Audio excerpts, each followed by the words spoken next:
the WBO welterweight champion of the world, Terence Bud Crawford, #1 pound for pound fighter in the world. And we will see him July 29th, Showtime pay-per-view.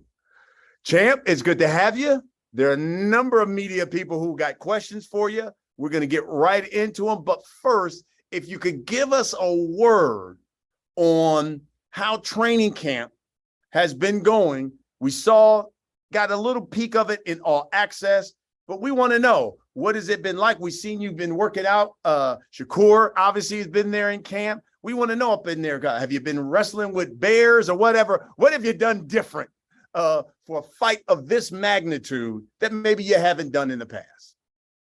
To be honest, training camp has been going great and there's nothing changed. You know, we real firm believers in if it ain't broke, don't fix it. So we've been doing the same thing. If you can, but give me your thoughts on this fight. In your opinion, what does this fight do for the legacy of Bud Crawford and, more importantly, the sport of boxing? Well, like I've been saying, this fight right here just put a stamp on everything that I've accomplished in the sport of boxing. A lot of people been discredit me and for my opponents and when I fought them and how I performed and this and that and that and this. And a lot of people been calling for the Errol Spence, Terence Crawford fight. So I think this fight is just put a stamp on everything. And this fight is what boxing needs. There's been a lot of fights in the history of boxing that didn't come to fruition, that a lot of fans was calling for years, and for whatever reason, those fights wasn't able to get made. But this was a fight that was able to get made, and it's happening at the right time, and the fans is going to enjoy a great fight come July 29th. But if you could make a comparison, I remember at the press conference, one of the things I said, this is a super fight. This is Leonard Hearns. This is Leonard Hagler. This is Hagler Hearns. This is Duran Leonard. If you could compare one of those fights, which one of those fights does this compare to, in your opinion? I don't know. I think style-wise, I would say Leonard Hagler. I would say that would be a fight that you can compare it to. But like I've been saying to everybody, a lot of people ask me that question, and I tell them the same thing. Like, this is Terence Crawford versus Errol Spence, because at the end of the day, that's who they're going to be talking about in the future. They're not going to be talking about, oh man, that was like Leonard Hagler, that was like Hearns and Hagler. No, they're going to be talking about, man, Crawford and Spence. Yeah, I love that. One of the things that Errol had talked about, he said, listen, it means something when you have fought all of these top guys in their prime, and I had to take things away from them. He hasn't done that, and that's what I'm going to show on this night. That I've fought the top guys, and I've fought them in their prime, and that's what's going to help me in a fight like this. What about you? How do you respond to that? Well, that's his mental. That's what he believes in. But there's only one fighter that not even one fighter. All those fighters had a loss.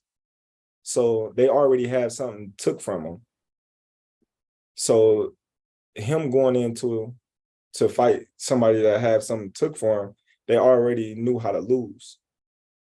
When I took things from fighters, I took their belt, I took they owe, I took a lot from them.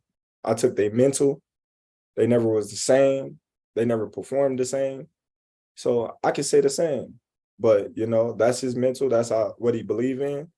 And come fight night, he's going to have to prove that.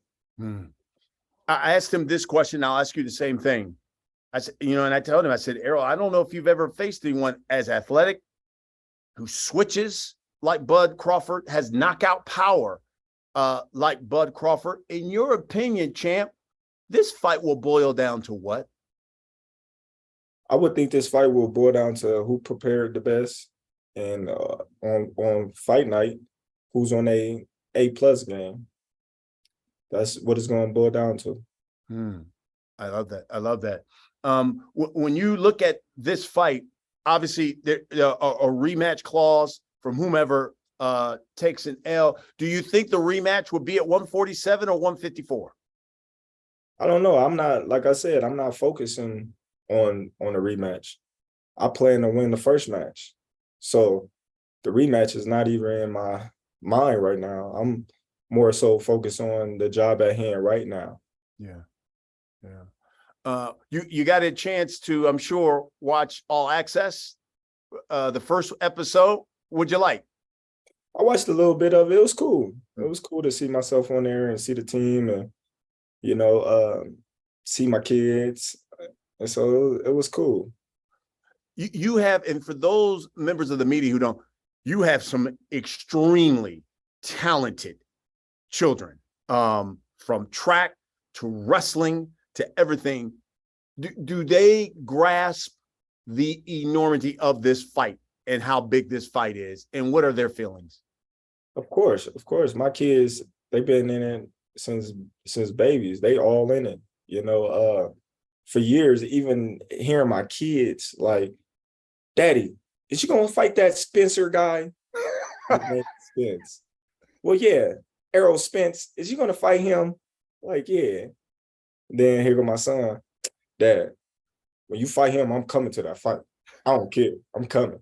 So like I get it from my family, I get it from my kids, I get it from the fans. Everybody want this fight. Everybody, this is the fight that the whole world that follows boxing wanted. And when you hear from your kids, like they always watching YouTube and they see their dad name come up, you know, they always asking you like, man, I got to fight this dude. I got to figure out a way how to fight this dude, because when you got your kids asking you when you're going to fight this dude, then, you know, you got to fight them. When you look at your career, and you've done some phenomenal things, when you talk about the number of weight divisions that you've conquered, to be undisputed already, that you've already done that at 140. Look, if you hung it up today, you know you would be a Hall of Famer. But is there a part of you that would have said, I don't know if my career would have been complete had I not fought this guy? So is this the capper when you talk about what you've done in your career? Yeah, you can say that. But at the same time, I don't think I would think my career wasn't complete if me and Errol didn't fight. For the fact of the matter, things happen. I tried to get the fight done in the past. For whatever reason, it didn't happen, but it's here now. And we don't gotta worry about me asking them questions to myself later on down the line, because we here. So all that, what if, it doesn't matter no more. My last question, I'll let members of the media come right in. I know everywhere I go, everyone asks me about this fight. And even before we got made, is it going to get made? What is it like for you now? When you go to the store, when you go to the barbershop, what do they say? Oh, they're just saying the same thing. Like, man, I'm glad y'all got that fight done. But man, I don't know if I'm gonna be able to make it. Them tickets is hard in the mud. You know, I'll be like, man, you gotta support. You know, y'all spend crazy money on other, you know, crazy stuff that really doesn't even matter. But a fight that y'all been yearning for, y'all been trying to force the action, and y'all coming up with these narratives, oh, this guy's scared, or he's scared, or he's ducking or they don't want to fight each other. And they just came up with all sorts of lies and all this crazy stuff. But now that the fight here, people want to have excuses. People want to complain. Support the fight, because this is how me and Errol feed our family. We the one that got to go in there and put our lives on the line. And, if anything happened, nobody's there to take care of us. Nobody's there to pick us up. Only thing they there to do is laugh at us. They there to write on the internet, oh, you got knocked out or you got beat up or you this and that. They don't never pick these fighters up. They there for the ride, and then when the ride slows down, they hop off. Or when the ride stop, they hop off, and then they hop on another ride. So, support the fighters, man. I love it. And how you can support them, make sure, as I said at the top, tickets, AXS.com. Again, there's only a few left. You got to make sure this is a sellout, AXS.com or Showtime pay-per-view. Showtime pay-per-view. Make sure you order the fight. Were you tripped out that he knew that you didn't like hot sauce? No. So it caught me off guard, and I'm like, how you know I don't like hot sauce? You know what I mean? And then a lot of my peoples, they was like, man, you said that in the interview. You said that. You know what I mean? He must have heard you say it. And I was like, oh, all right. Because I was like, man, he got a mole. Right. I was like, man, how this dude know I don't like hot sauce? He's going to have to tighten up that gang that you had around you. I love it. All right. I know there are a number of people that got questions for you, bud. Let me bring in Andrew Roberts again from Swanson Communications. Andrew, please let the members of the media ask the champ some questions. Thank you, Brian. And as a reminder to all the media, if you have a question, please hit the raise hand icon at the bottom of the screen there. Our first question is going to come from Keith Idek with Boxing Scene. Keith, please unmute yourself and you can ask your questions. Thank you, Andrew. Terence, thanks for taking the time, man. Appreciate it. Obviously, it's all business. July 29th, you're both beasts. You're going to try to take each other's heads off and everything. Of course, there's a respect for one another, but you two guys seem to like each other. Is that fair? From the outside looking in, that's the way that it seems. Is that a fair assessment of it? Well, I say we respect each other. We haven't been around each other to hang out with each other, party with each other. So I just think it's a mutual respect for one another. How well, because you guys had these phone calls with each other and such, how much better did you get to know him in that way that you probably had never done with any other opponent?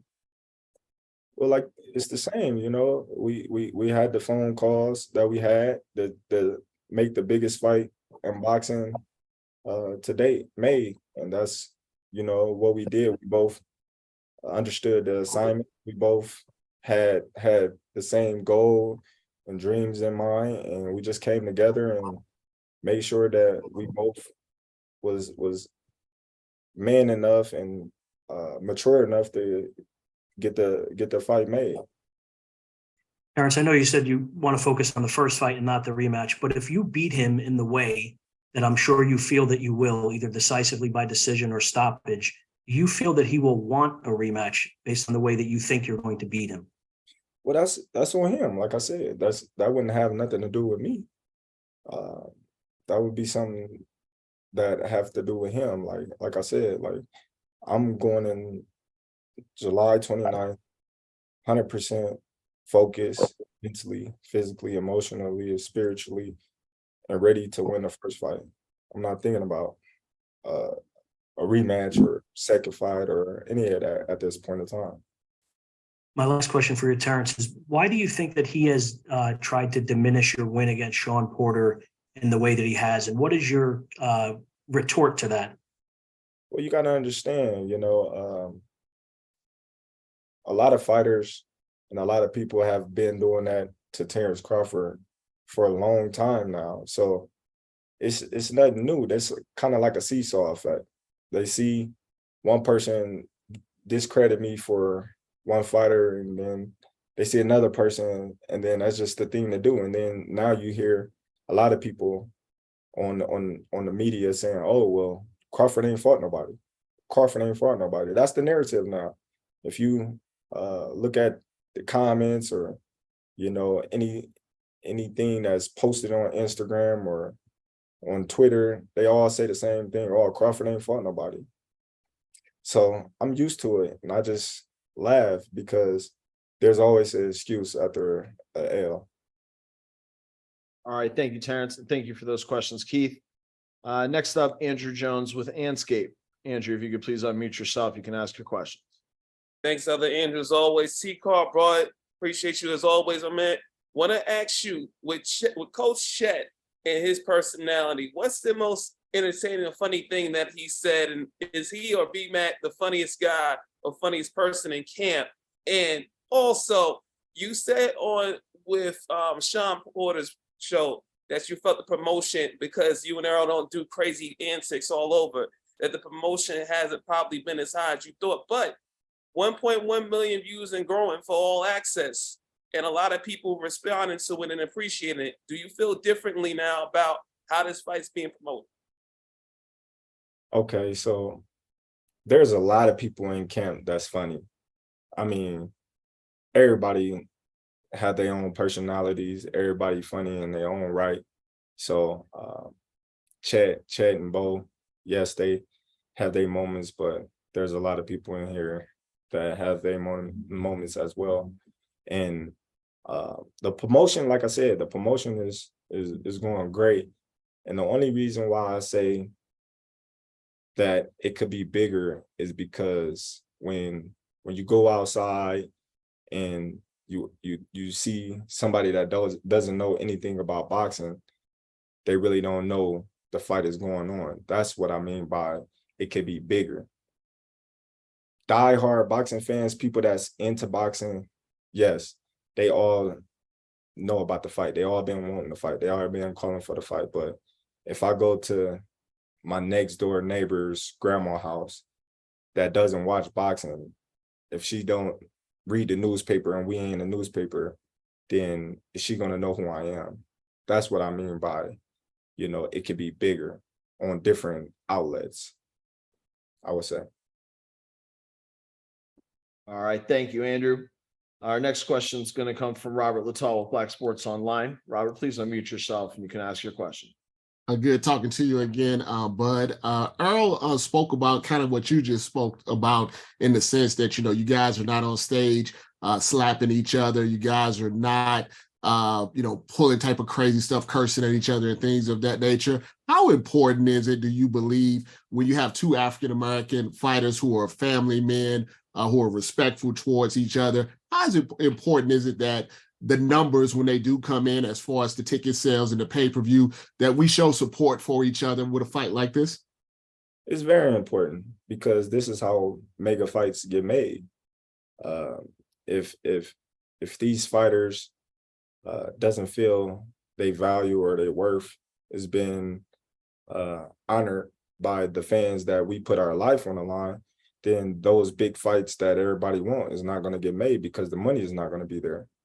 So this is how big fights get made. And once you see a trend of the support of fans, not the ones that's streaming and stealing the pay-per-views, the ones that's actually supporting the event and paying for it and supporting it, then that's when you're going to start getting so many mega fights that everybody wants to see. And the second question that I had for you, with a fight like this that has so much anticipation, how important is it to you to put on a show for the fans? So like you said, they are talking about it 10, 20 years from now, or is just the most important thing is just following the game plan, getting the W? And how do you kind of balance that out when when that bell ring, everyone is going to be looking, they've been talking Hagler, Hurts, and all of this type of stuff. They're looking for that type of fight. How do you stay in that zone and also, making a good show for everybody who did pay to see it?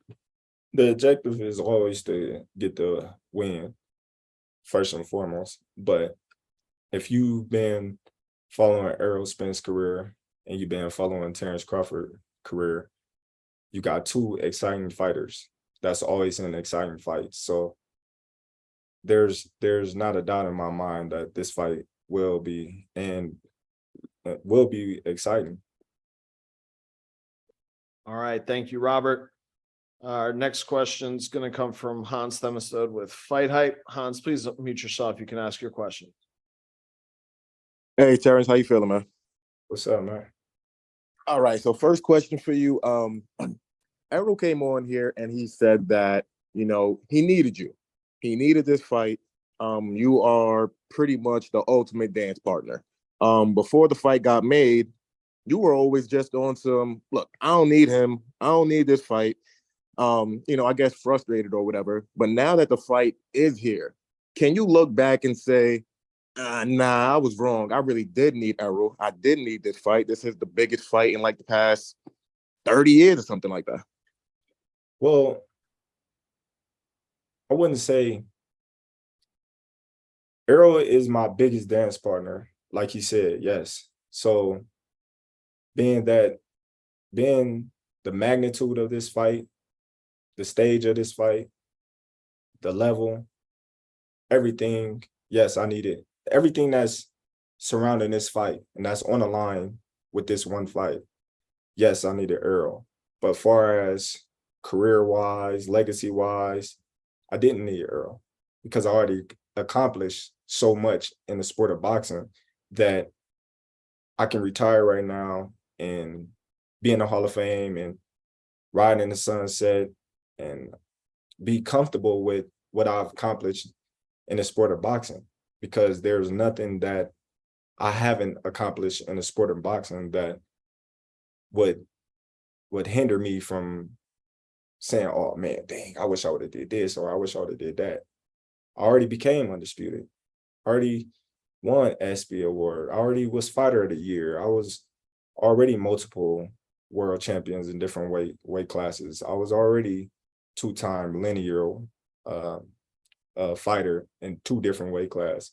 So, you know, this is, like I said, this is just a cherry on top of my ice cream. Gotcha. And my next question for you is, you know, you're the type of guy that, you know, when you're at 35, 40, and now 47, you were always either looking at who's the top guy here that I haven't fought yet, or who's like a guy that's like under me or making his way up, like, damn, this dude could fight. So we got Jaron Ennis, man. And I know you're focused on Errol Spence, but it's like every time Jaron fights, this dude is just whooping everybody, you know, and Floyd has praised him. Leonard Ellaby has praised him. Roy Jones has praised him. You're focused completely on Errol. But do you look at Jaron and say, yo, look, man, I gotta fight this dude. He fighting his ass off. Everybody praising him. That's a dude I need to fight maybe after the rematch. I always said Boots was a great talent. I always told everybody that I supported them. I've been supporting him since he was in the amateurs when he was fighting Gary Russell. You know, I always supported him because they always said he remind them so much of me. But seeing him, you know, I kind of see myself in him. And yes, he deserved a title shot. He deserved it all, you know, but, you know, his time will come. But right now, you know, business is business. All right. Thank you, Hans. Our next question is going to come from Ben Baby with ESPN. Ben, please unmute yourself and you can ask your question. Awesome. Thanks, Andrew. And I appreciate you, Terrence, for taking the time. To kind of piggyback on one of those questions earlier, would you feel if this fight doesn't go your way, I mean, would you still feel like you were the best welterweight of your era without a win? Do you need this win, you know, as much as all the things you've accomplished in your career, do you need this win to kind of to feel like you were the best welterweight of your era? And does that matter to you at all? Of course. It's always about the win. It's always about beating the top guys in the division. I can't say I'm the best guy in my era when there's still one guy at Mount Rushmore sitting beside me. I got to be up there by myself. So of course this fight matters. Of course I need to win this fight. If not, then, you know, we got to go back to the drawing boards and, you know, come back stronger. How concerned are you about the size difference? I've got one more question after this, but the size difference, there's gonna be a lot of conversation about how big Errol usually is, the fact he can still make 147. You were undisputed at 140. How have you kind of managed that, prepared for what that difference might look like on fight night? I don't worry about it. Listen, when you talk about size, you talk about Jeff Horn. They said Jeff Horn was one of the biggest welterweights, other than Spence. When you talk about size, you talk about Sean Porter. You know, me and Sean Porter was in the amateurs together. I was at 132, he was at 165. You know, Benavidez, he was a big welterweight. I don't know, like, I'm always fighting big welterweights, so that's nothing new. I'm always the smaller guy. Even when I was at 140, I was a smaller guy. You know, 35, I was tall, but I was the smaller guy. So being a smaller guy, you know, never made me think, oh man, this guy is too big or no. It's cool. The bigger they is, the harder they fall. Right. And last one for me, Errol talked about, the amount of belts and how there are too many belts, and it's something that we're looking at as well. He said that he made an interesting point that there's a responsibility upon fighters to kind of help limit maybe the amount of belts and maybe reduce the amount of titles. What can fighters do, fighters who are at the peak of the sport like y'all, do to help maybe kind of streamline some of these belts and eliminate some of these, secondary and tertiary belts? I don't know. It's kind of hard because you got to understand, when you coming up, everybody want to be a world champion. Everybody want to be a world champion. So a lot of people get it confused when they see all these fighters with belts and these fighters saying, oh, I'm a world champion or I'm a champion and this and that, and I got the WBC diamond or the interim this or the interim that. And it's like, okay, but what about this guy? Or what about this guy? He got a belt or he got a belt, but it's kind of not like it's their fault, because you got the champion may be hurt, and they want to get a shot at a title, and the champion might be hurt, and they may say, okay, well, you can fight for this interim title, but when the champion back, then you get a shot. Then when the champion come back, then he get to do other things. It's up to the sanction bodies to, have a model to where this guy got to fight this guy no matter what. Coming back, no money or nothing, or he got to drop the belt, or he got to fight his mandatory no matter what, or he got to drop the belt. Because if you notice, a lot of people, they be mandatory and they don't ever really get their shot, because you get to do other things. When you got Jamar Charlo, he's still a champion. He ain't fought in over, 2 years? Stuff like that, like hogging up the belt. But you got Canelo, he going up and down weights, and there's people at 168 want to fight for titles. So I think it needs to be more structure with these sanction bodies, to where other people can get opportunities to fight for these titles, because that's what it's all about. Or they need to cancel all of them and just make it one champion and one division, kind of like the UFC. All right. Thank you, Terrence. Thank you for those questions, Ben. Our next questions are going to come from Dan Rayfield with Big Fight Weekend. Dan, please unmute yourself and you can ask your question. Thanks a lot, Andrew. Hello, Terrence. Good to talk to you today. Appreciate Sure. your time very much. You were talking about all of your various accomplishments earlier, as far as that you didn't necessarily have to have this fight with Errol because of, you could go on and have a great legacy and be in the Hall of Fame and all that business. But if you win this fight, you will be the first male boxer, anyway, of the 4-belt era to be undisputed in 2 different weight classes. That's a big deal, it seems to me. And I wonder, when you think about that in relation to all the other accomplishments that you've had, and you mentioned Fighter of the Year and, multiple division champion, lineal champions, all that business, where do you think being the first ever guy to do that, meaning win all 4 belts, be undisputed in 2 weight classes, Where would you rank that on your list of many accomplishments in your career? Man, it'll be up there. It'll be up there. It'll be top 3 for sure. You know, like I said, I don't think nothing is gonna outdo the accomplishment that I accomplished by winning my first title in Scotland against Ricky Burns. I think that still is gonna hold a big spot, a big #1 spot in my heart. Yeah, but this is gonna be a great fight, and it's gonna be a great feeling walking away with all those belts and becoming the first male boxer in the 4-belt era to actually win all 4 titles in 2 different divisions back to back. I feel like I started this trend of these fighters want to become undisputed. If you look, before I became undisputed, look what Bernard Hopkins, Jermaine Taylor, you know, that was way back then, you know, so that was a great accomplishment. But now you see it more frequently, you see it happening more often, and that's a great thing. And I think it's going to lead to a lot of fights being made and a lot of fighters challenging themselves and daring themselves to be great to try to accomplish the same thing.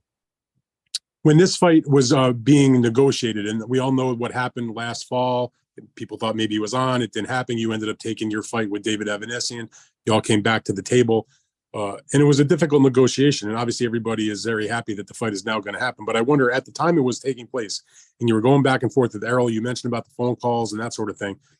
Can you, from your perspective of making the deal, what was the one thing that finally sort of put you over the top and said, at least in your mind, you know, we're good to go and I'm satisfied and this fight's going to happen? Because, you know, it seemed touch and go, at least from those of us watching the thing unfold on the outside. What was it that put it over the edge for you that said, you know what, this is going to happen?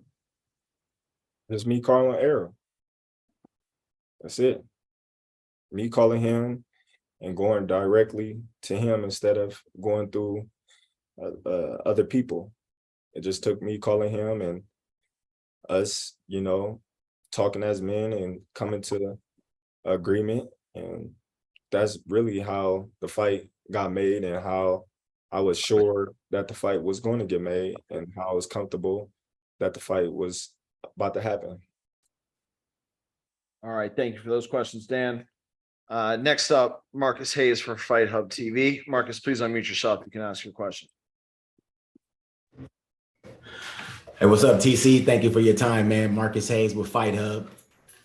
So, Terrence, with all that's been said and assumed by the fans and the pundits alike about you potentially having ducked Errol Spence Jr., what part of this are you looking forward to the most, if you had to pick? I'm just looking for the fight, looking towards the fight. Like, I pretty much don't entertain the people that say foolishness, things like that. Crawford ducking Spence or Spence ducking Crawford and things like that. I don't pay attention to things like that because I've been fighting since I was 7 years old and I ain't ducked nobody. Errol Spence been fighting all his life and I'm pretty sure he haven't ducked anyone either. When you coming up in the amateurs, you fighting the best of the best for free, fighting everybody, you know. So this is what we do. This is what, you know, we love to do. This is how we feed our family. So it wasn't in a case of just sign a contract or you ducking. When the business was right, then you got to fight. You guys have been largely friendly during the promotion when you guys see each other. How far out of the window does that go on fight night, Terrence? Oh, we definitely ain't friends on a fight night. Like that's ludicrous. I was friends with Sean Porter, and you see how that fight went. I was friends with Ray Beltran. You see how that fight went. I was cool with a lot of fighters, you know, respectful to the fighters that's respectful to me, but at the same time, when the bell ring, ain't no friends in the ring. You trying to knock me out, I'm trying to knock you out. You know, one small blow in the wrong spot can end my life. That's how I look at it. So you trying to end my life, we're not friends.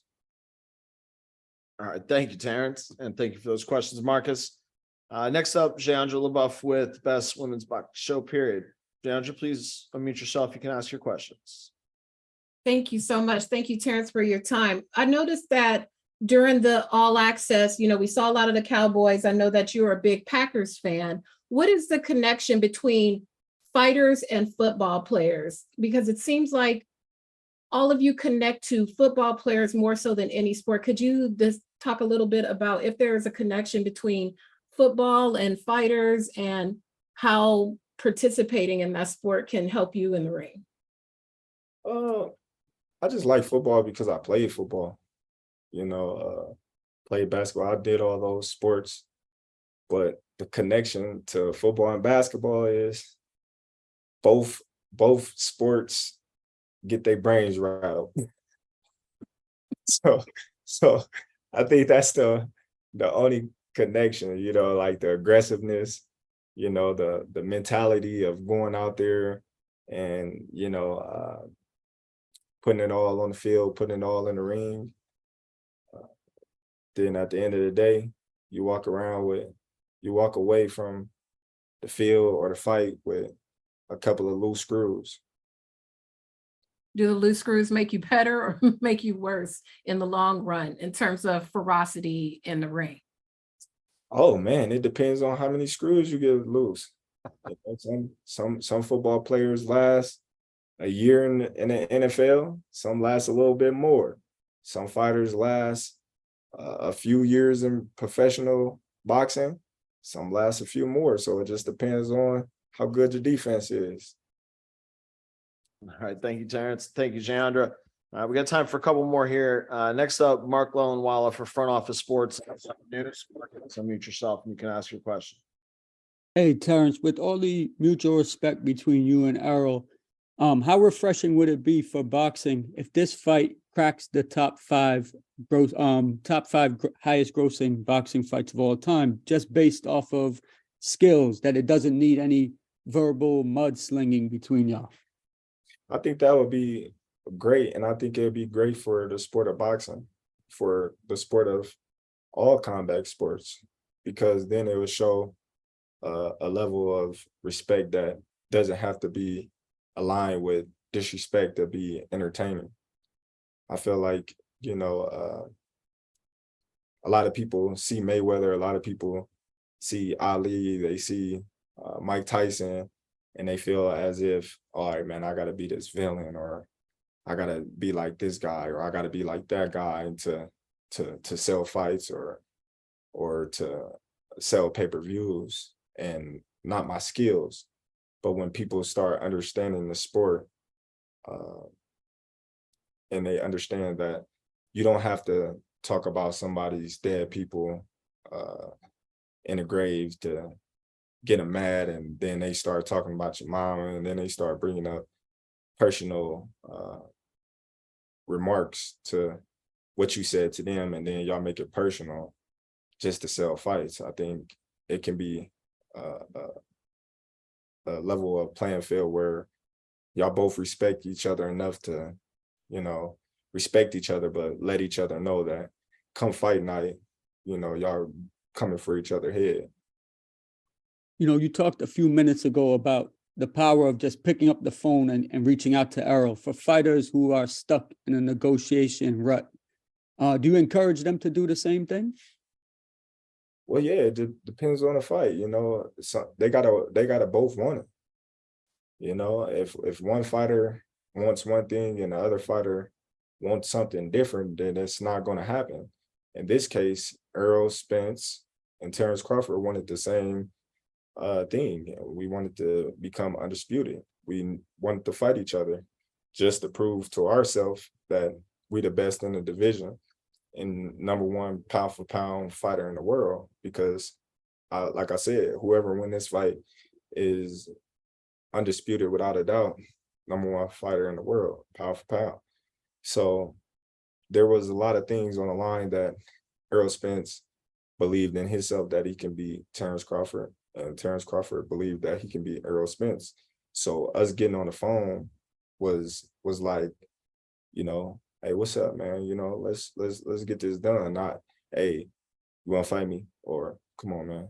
Or, you know, stuff like that, like begging or anything. It was just us coming to an agreement. All right. Thank you for those questions, Mark. Our last media questions for Terrence are going to come from Aaron Tolentino with KRON4 in the Bay Area. Aaron, please unmute yourself. You can ask your questions. Hi, Terrence. How you doing? Aaron Tolentino from Quan4 TV here. I wanted to ask, you've been undisputed before at 140 pounds. Does being undisputed in this weight class mean more just given the history of it? Just, you know, thinking about who's been champion in this weight class throughout history. I wouldn't say it means more in that sense, but I would say it means more for who I'm becoming undisputed against. When you look at Errol, he's considered top 5 pound for pound on a pound for pound list. He's a fighter that being dominant in his career. He's a fighter that's, you know, being considered one of the best opponents that I have faced, if not the best. So there's a lot on this on this pound for pound list that, you know, you can say was different with Ndongo. Ndongo, yes, Ndongo had 3 titles, you know, back to back to back. Errol had 3 titles, you know, so we don't consider the IBF, you know, as much as the other 4 titles, but no, the IBO, I would say. We don't consider the IBO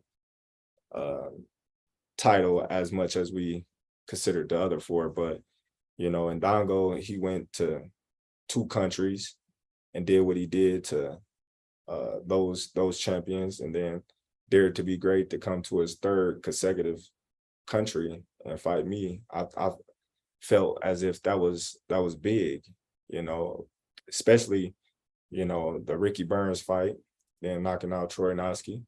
But then you look at it and you say, oh, well, Ndongo wasn't nothing, you know, but you go to Errol and then he fought the guys that he fought, you know, and he accomplished what he accomplished, but the magnitude of this fight is on 2 whole totally different levels. So I would say, yes, this undisputed fight is bigger in the sense of what's all on the line for me and what's on the line for him as well. Now, one more question. I have Errol's been on the record that he cuts, you know, 20, 30 pounds just to make 147. He's quote unquote the big welterweight. Could you give us an insight on how much weight you need to cut, and if you feel like at all you might be outgrowing the weight class? I gotta cut like 5 pounds, man. I cut like 5 pounds, man. I'm good on weight. All right. Thank you for those questions, Aaron. And thank you to all the media that joined us today. Thank you very much, Terrence, for your time, and Errol as well. With that, I'll turn it back over to Brian to wrap things up for us. Absolutely, champ, man. We really appreciate it. Again, you're going to see this man on July 29th, Showtime pay-per-view, T-Mobile Arena, Las Vegas. The broadcast is going to begin at 8 o'clock. That is Eastern. It is 5 o'clock Pacific time. Order Showtime pay-per-view, or if you want to come out to Las Vegas, the tickets are few, but you can get them at AXS.com. And again, this event is being promoted by Man Down Promotions, TBC Promotions, TGB Promotions as well. But before I let you go, if you would, give members of the media a final comment here on what they're going to see, what they're going to get July 29th on Showtime pay-per-view.